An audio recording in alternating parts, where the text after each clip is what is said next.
pernah baca buku Bidadari Bumi, tahu cerita tersebut. Saya menceritakan tentang seorang perempuan yang naik bis barengan sama saya. Kami hanya berdua, jadi saya ketinggalan bis. Akhirnya saya waktu itu ada tugas ngajar di Darul Faqih, memberi kajian daurah buat ibu-ibu di Daruzara di Tarim, Hadramaut, Yaman. Saya ketinggalan bis karena saya mau nyelamatin jemuran saya dulu. Akhirnya saya ke sana, bisnya udah jalan. Saya telepon Darul Mustafa, minta dikirimin kendaraan. Yang datang bis yang tadi isinya 60 orang, saya sendirian naik di bis tersebut.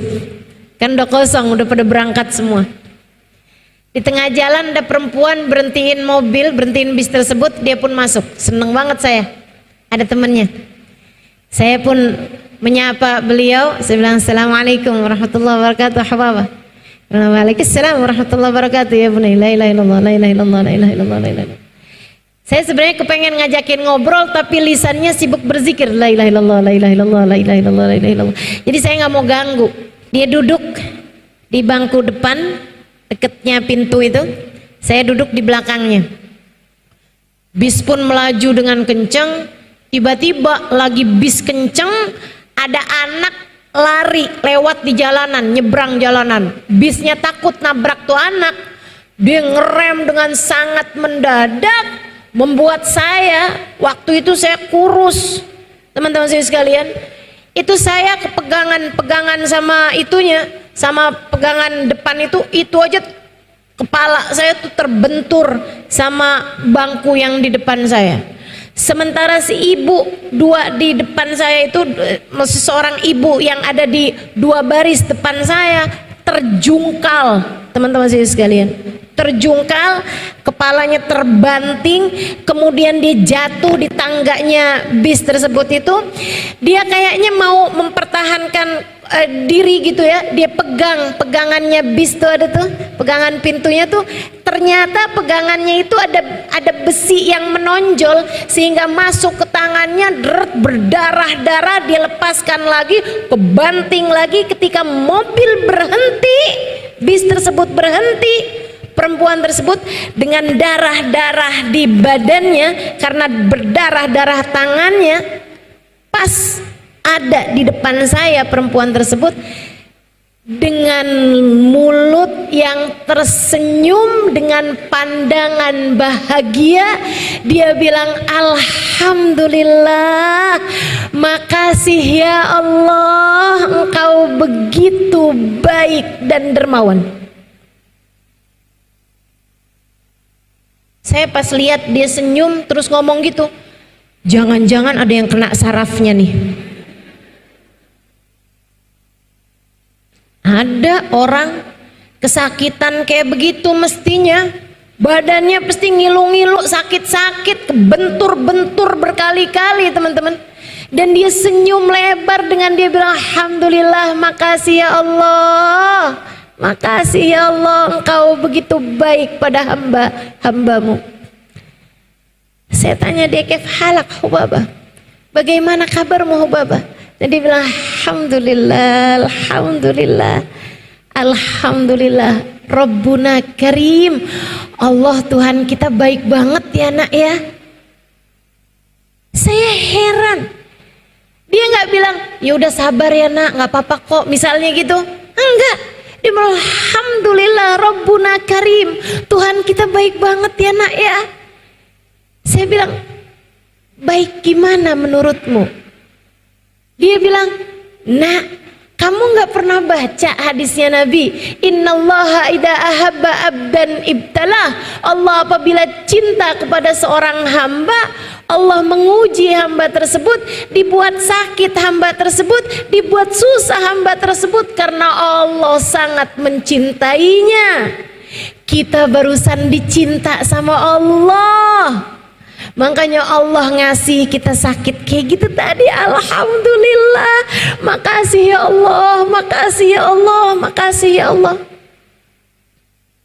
Saya hari itu turun dari bis, saya ngajar, habis selesai saya pulang, saya makan, saya hadir roha, malam sholat jamaah dan sebagainya, sampai malam, sampai besok pagi saya nggak bisa tidur.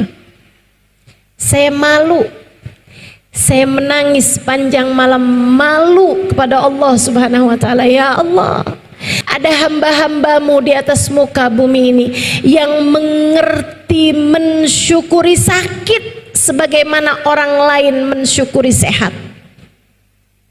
Ada hamba-hambamu di atas muka bumi ini yang ketika diberi ujian berupa kesulitan, mereka menikmatinya selayak orang lain menikmati kemudahan. Di atas muka bumi ini ada hamba-hambamu yang mengerti berterima kasih atas hal tidak menyenangkan dalam hidup mereka, sementara saya bukannya berterima kasih atas kenikmatan yang Allah berikan, kerjaan saya justru berkeluh kesah setiap ujian sekecil apapun datang menghampiri hidup saya. Saya tuliskan kisah itu di buku Bidadari Bumi pertama. Dia bilang ketika saya sampai di cerita itu, Ustazah, air mata saya tak berhenti mengalir, dan itu adalah kali pertama dalam 15 tahun saya menangis.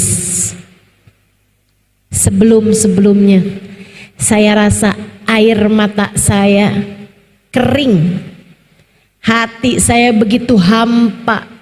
Saya selalu menyalahkan Allah Subhanahu wa Ta'ala atas ujian 15 tahun lalu yang datang dalam kehidupan saya. Saya tak berhenti-henti menghujat Allah atas kisah 15 tahun yang lalu itu. Dan anak saya jadikan sebagai sarana saya untuk semakin menyalah-nyalahkan Allah atas buruknya takdir yang Dia pilihkan untuk saya. Saya menangis jadi-jadinya. Kemudian untuk kali pertama dalam hidup saya memutuskan untuk berwudu, mandi kembali. Kemudian saya melakukan satu hal yang tak pernah saya sangka akan saya kerjakan seumur hidup saya, Ustazah. Saya sujud syukur. Sesuatu yang tak pernah saya pikirkan akan saya lakukan seumur hidup saya. Saya sujud syukur. Saya sampaikan kepada Allah, ya Allah, terima kasih masih Engkau sisakan iman dalam hati saya. Terima kasih ya Allah, masih Engkau sisakan anak untuk saya. Terima kasih ya Allah, masih Engkau biarkan saya sholat menghadap kepadamu. Meski seburuk ini pemikiran saya tentangmu selama ini, ya Allah, terima kasih. Betapa tak pernah kurang-kurang sebenarnya Engkau memberikan kepada saya selama ini. Akan tetapi fokus saya tak pernah melihat kenikmatan demi kenikmatan yang Kau berikan pada saya, karena saya hanya fokus kepada satu ujian berat yang datang 15 tahun yang lalu itu. Maafkan saya ya Allah, mata hati saya telah terbutakan olehnya. Sesudah saya sujud syukur, saya kemudian menghampiri kamar anak saya. Saya memeluknya. Saya sampaikan padanya, "Nak, maafkan mama, maafkan mama. Maafkan mama selama ini telah meninggalkanmu. Maafkan mama, nak. Selama ini mama sayang padamu, tapi kamu hanya mama gunakan sebagai alat untuk semakin menghujat Allah dalam hidup mama atas buruknya takdir 15 tahun yang lalu. Maafkan mama ya nak." betapa sebenarnya kamu adalah seorang anak yang selama ini sangat membahagiakan hati mama. Mama menganggapmu sebagai musibah, padahal sebenarnya kamu adalah karunia terindah yang Allah berikan dalam kehidupan mama. Maafkan mama sayang, maafkan mama. Saya pelukin dia dengan air mata yang terus membanjiri pipi saya. Anak saya balik menangis. Kemudian ia berkata, "Ya Allah, terima kasih. Akhirnya doaku Engkau ijabah juga ya Allah." Kami menangis bersama-sama Ustazah. Kemudian sudah itu, saya bilang sama anak saya, "Tidurlah kembali." Saya pun mengerjakan sholat sunnah. Kemudian saya ambil buku Ustazah kembali. Kedengaran adzan subuh, saya pun mengerjakan sholat subuh. Sesudah itu saya lanjutkan kembali membaca buku Ustazah, dan entah di halaman keberapa saya jatuh tertidur. Sesuatu yang dalam 15 tahun saya tidak bisa tidur kecuali sesudah mengkonsumsi pil-pil tidur. Kamu mau menderita gampang, gampang. Fokus aja sama ujian yang datang dalam kehidupanmu, kekurangan yang Allah berikan padamu, kemudian bandingkan dengan orang-orang lainnya, hidupmu pasti akan menderita. Kamu mau bahagia, mau merasakan manisnya iman, gampang. Nabi Muhammad telah memberitahukan caranya.